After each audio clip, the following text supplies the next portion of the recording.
Kuri inshuro rero bikaba ari inkuru y'akababaro kubona umwari nkuriya agiye kujya muri gereza. Umwari wari ufite umusatsi mwiza nkuriya kubona bagiye kuwogosha. Umwari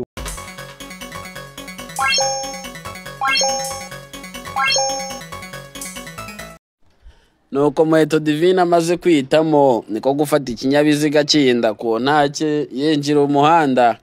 Ageze mu muhanda hagati urugendo rugerereye niko kubona imikindo yahindutse umuhanda, ashiduka yaciye mu w'iburyo abagonza umukindo. Nyuma yo kubona ko amaze guhitana umukindo niko gusohoka mu modoka, amaguru yabangira ingata abavuye aho ngaho.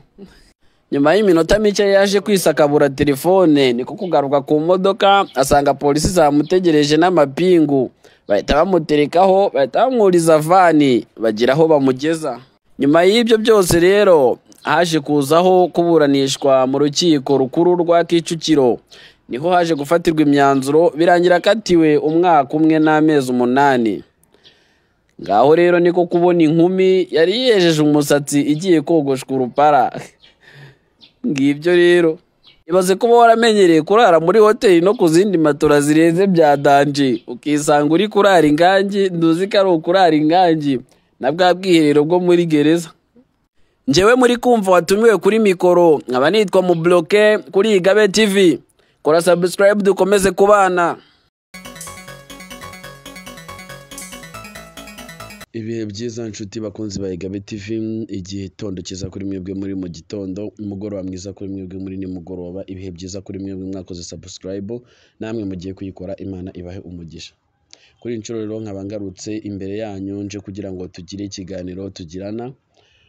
Kuri inshuro tukaba tugiye kuvugana ku mukobwa ikizungerezi cy'abanyarwanda, umukundwa kazwa w'abanyarwanda ukunzwe na buri wese, bamwita Muheto Divine. Uyu mwari rero akaba aho ubwo turi kuvugana ubu ngubu akaba afungiwe muri gereza, akaba yarakatiwe n'urubanza igifungo kigera ku mwaka umwe n'amezi 8 agomba kumara muri gereza.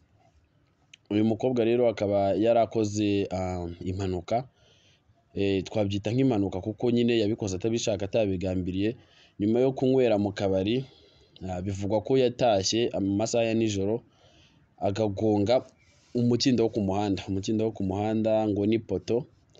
Akaba rero nyuma yo gukora impanuka ngo yarahise yiruka, akaba ari gushinjwa ibyaha bigera kuri 3 byo kwangiza no gukora impanuka, agahita yiruka agahita ahunga, n'ikindi cyaha cyo gutwara ikinyabiziga atabiherewe uburenganzira, nta ruhushya rubimwemerera afite. Kuri inshuro rero bikaba ari inkuru y'akababaro kubona umwari nkuriya agiye kujya muri gereza. Umwari wari ufite umusatsi mwiza nkuriya kubona bagiye kuwogosha. Umwari wararaga mu cyumba cyiza nk'iki ngiki cyo muri hoteli akaba agiye kujya arara mu cyumba kimeze uku nguku. Ni inkuru ibabaje cyane. Mwakoze kudukurikirana, mwakoze gukora subscribe, ni kuri Igabe TV. Tuzaturebera ibiganiro bigezweho. Thank you very much for watching. Mwakoze cyane.